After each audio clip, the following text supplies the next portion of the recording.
Alright everyone, so being a cinephile मुझे actually love stories देखना बहुत ज़्यादा पसंद है। मुझे हर एक जॉनर की पिक्चर पसंद आती है, but when it comes to love story कहीं न कहीं से मैं अंदर से बहुत ज़्यादा इमोशनल हूँ और ऐसे जो इमोशनल लोग होते हैं उनको लव स्टोरीज देखना बहुत ज़्यादा पसंद आता है। बस इसी के चलते बचपन से लेकर अभी तक जितनी भी धर्मा की पिक्चर हम सभी ने देखी है, उन्हीं सारी पिक्चरों का एक नॉस्टैल्जिया साथ में लेकर आज मैं चाँद मेरा दिल ये फ़िल्म देखने के लिए चली गई और धर्मा प्रोडक्शंस की फ़िल्म है, तो कहीं न कहीं पे वो एक बचपन की यादें वापस एक बार ताज़ा हो जाती है, अपने आप हो जाती है वो एक्चुअली।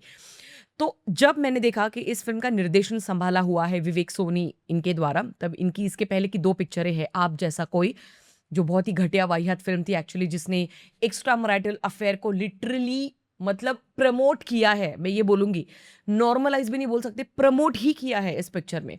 तो अगर आपने मेरा आप जैसा कोई इस फ़िल्म का रिव्यू नहीं देखा है तो आप फटाफट देख सकते हैं। तो इसीलिए जब मुझे पता चला कि यार विवेक सोनी इन्होंने इस फ़िल्म का डायरेक्शन डिपार्टमेंट सँभाला हुआ है, तो कहीं न कहीं पे वो एक थोड़ा बहुत डर ज़रूर था कि यार इसमें वापस वो एजेंडा, वो वोक एक्टिविस्ट का माइंडसेट, वो एलिट माइंडसेट, वो सारी चीज़ें कहीं न कहीं पे ना दिखा दे।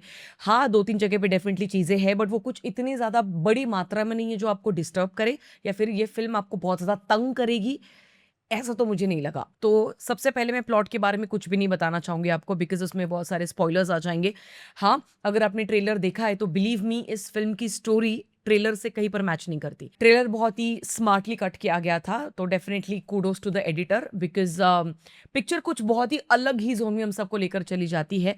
ये नॉर्मल लव स्टोरी जैसी फ़िल्म नहीं है और एक-एक करके अब सबसे पहले पॉज़िटिव एस्पेक्ट्स के बारे में बात करते हैं। सबसे पहली चीज़ लक्ष्य का परफ़ॉर्मेंस, बिलीव मी किल अगर आपने फ़िल्म देखी है तो ये एक बहुत ही 180 डिग्री शिफ्ट वाला लक्ष्य का परफ़ॉर्मेंस हमें इस फ़िल्म में नज़र आता है।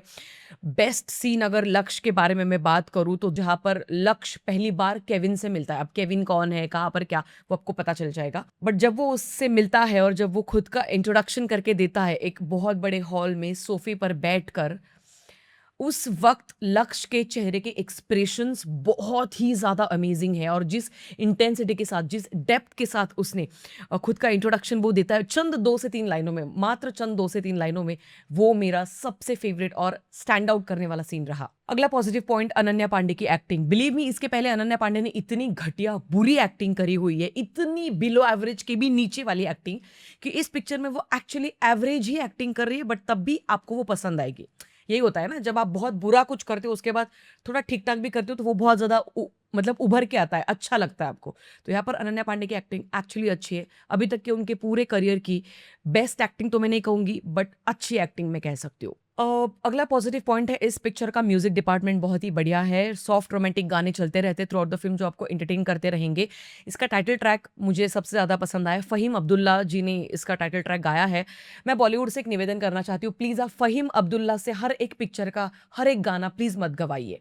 मत, don't do that please. Arijit Singh के साथ भी आपने वही करने की कोशिश करी। हालाँकि अरिजीत सिंह एक खुद एक बहुत बड़े लेजेंडरी आर्टिस्ट है। इसके चलते वो एक ना एक पीक आ जाता है जहाँ पर अब हम लोग एग्ज़ॉस्ट हो जाते हैं उस सिंगर की आवाज़ सुन-सुन के। हर दूसरी पिक्चर में उसी सिंगर से गाना गवाना ज़रूरी नहीं है। फ़हीम अब्दुल्ला को थोड़ा-सा एक्सक्लूसिव रहने दीजिए please, please guys. But having said that इस फ़िल्म का टाइटल ट्रैक एक्चुअली बहुत बढ़िया है। अगला पॉज़िटिव पॉइंट इस फ़िल्म का जो एक प्रोडक्शन वैल्यू है, ओवरऑल प्रेज़ेंटेशन है वो बहुत ज़्यादा रिच आपको महसूस होगा। Of course all thanks to Dharma Productions, but ये पिक्चर धर्मा की है, ये आपको महसूस होता है। हर एक फ्रेम में। अगला पॉजिटिव पॉइंट इस फ़िल्म में ना पेरेंट्स को फाइनली थोड़ा बहुत अच्छा नॉर्मल नहीं मैं बोलूँगी, बट कुछ विलेनिश तौर पर नहीं दिखाया गया है। जो हमेशा से करण जौहर की पिक्चर में हम सब लोग देखते हुए आ रहे हैं कि हमेशा से पेरेंट्स के नाम पे चीखते रहना, चिल्लाते रहना, उनको गरियाते रहना, हमेशा गालियाँ देना, वो कितने बुरे हैं, वो कितने मतलब हरामखोर है। Literally I am sorry for my words but हमेशा से हम लोग बॉलीवुड में बहुत सारे ऐसे पिक्चर देखते हुए आ रहे हैं जहाँ पर पेरेंट्स कितने हरामखोर है, ये हमेशा से दिखाया जाता है। इस पिक्चर में थैंकफुली पेरेंट्स को इतना नेगेटिव शेड में, नेगेटिव लाइट में नहीं दिखाया जाता है। सी क्या समय आ गया है मतलब जहाँ पर हम लोग नॉर्मल पेरेंट्स को देखना चाहते हैं, जो हमारे पेरेंट्स है। हाँ, पेरेंट्स से भी गलतियाँ होती है, मैं मानती हूँ because at the end of the day वो भी ह्यूमन्स हैं, बट उसके बावजूद नॉर्मल पेरेंट्स दिखाओ यार। जो इस भारत में 80 से 90% तक नॉर्मल पेरेंट्स जो है, ज़्यादा से ज़्यादा तादाद में, तो वैसे पेरेंट्स दिखते ही नहीं है पिक्चरों में। एक्सेप्शनल से एक्सेप्शनल केस में ही जो पेरेंट्स होते हैं, बस उन्हीं को इनको दिखाना रहता है, हमेशा से नेगेटिव शेड में। बट यहाँ पर थोड़ा बहुत माहौल इतना गर्म नहीं है, मतलब ठीक-ठाक लाइट में पेरेंट्स को दिखाया गया है, जिसको मैं थोड़ा-सा प्रैक्टिकल दिखाया गया है, ये भी बोल सकती हूँ। अगला पॉजिटिव पॉइंट, इस पिक्चर में ना जवानी के जोश में जो गलत कदम उठाए जाते हैं यंगस्टर्स के द्वारा, इनकी जेन ज़ी के द्वारा, या फिर जो 18, 19, 20, 21 साल की जो उम्र होती है, जिसमें लिटरली कुछ अकल का पता नहीं होता है। आपको मैच्योरिटी का एम भी नहीं पता होता है उस उम्र में, बिलीव मी, जहाँ पर सारी दुनिया गुलाबी-गुलाबी दिखने लग जाती है। वो कहते हैं ना कि इस पिक्चर में डायलॉग भी है कि प्यार में गिरने के बाद दुनिया और ज़्यादा खूबसूरत लगने लगती है। हाँ, बस वही, कुछ नहीं, वो गुलाबी-गुलाबी हवा, वो नशा रहता है गुलाबी। तो उस वाले ज़ोन में जब आप रहते हो, उस वाले एज में जब आप रहते हो, तब आप कौन-सी गलतियाँ कर सकते हो और आपका करियर कैसे रुइन कर सकते हो, आपकी ज़िंदगी कैसे तहस-नहस कर सकते हो, ये बहुत अच्छी तरीके से दिखाया गया है। ये मुझे बहुत अच्छा लगा। लेजिट आपको डर लगने लगता है भाई लक्ष्य के करियर के लिए या फिर अनन्या पांडे के करियर के लिए, कि भाई क्या कर रहे हो तुम लोग? ये क्या कर रहे हो? क्या गधों के जैसे डिसीजंस लेते जा रहे हो? हाँ, but yes guys, unfortunately negative points भी है, तो एक-एक करके अब नेगेटिव पॉइंट्स के बारे में बात करते हैं।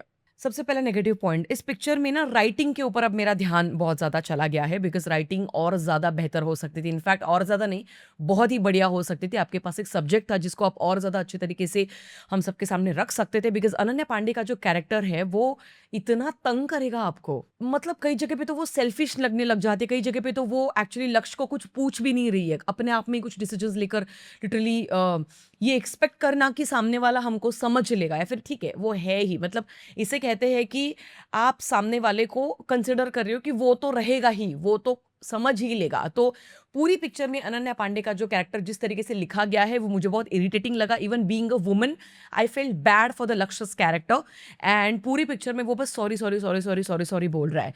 अगला नेगेटिव पॉइंट है, जब लक्ष्य और अनन्या पांडे लक्ष्य के पेरेंट्स के पास चले जाते हैं उदयपुर, जयपुर में समवेयर, तो लक्ष्य के पेरेंट्स क्या रिएक्ट करते हैं वो दिखाया ही नहीं है। वो सीधा कट, मतलब या तो इनसे वो क्या हो गया, वो फुटेज ही मिस हो गई, डिलीट हो गई, पता नहीं क्या, बट सीधा कट है और वो इतना अब्रप्ट है कि आपको इरिटेट करेगा, वो कुछ तो मिस आउट है।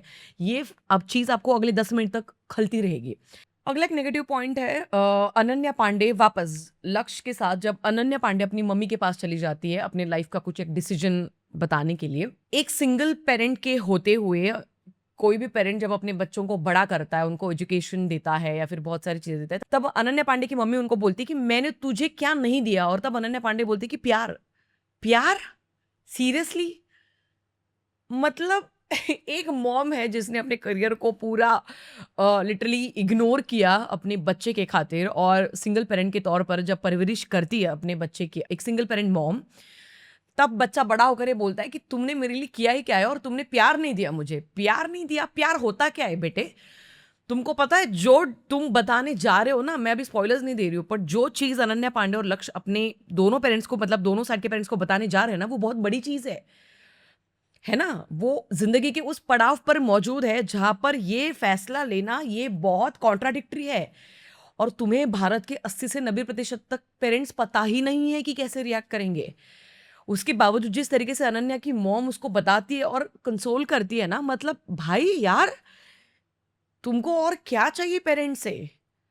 क्या करे पेरेंट्स तुम्हारे लिए और कि तुम खुश हो जाओ और ज़िंदगी भर उनको कोसना बंद कर दो। ये क्या, मैंने बोला ना, अनन्या पांडे का कैरेक्टर इतना तंग करता है आपको पिक्चर में कि जिसकी कोई हद नहीं। अगला नेगेटिव पॉइंट है, धर्मा प्रोडक्शंस की फ़िल्म है, कॉलेज लाइफ़ दिखाई जा रही है, तो इस कॉलेज में ना दुनिया भर की सारी चीज़ें दिखाई जाएगी एक्सेप्ट पढ़ाई।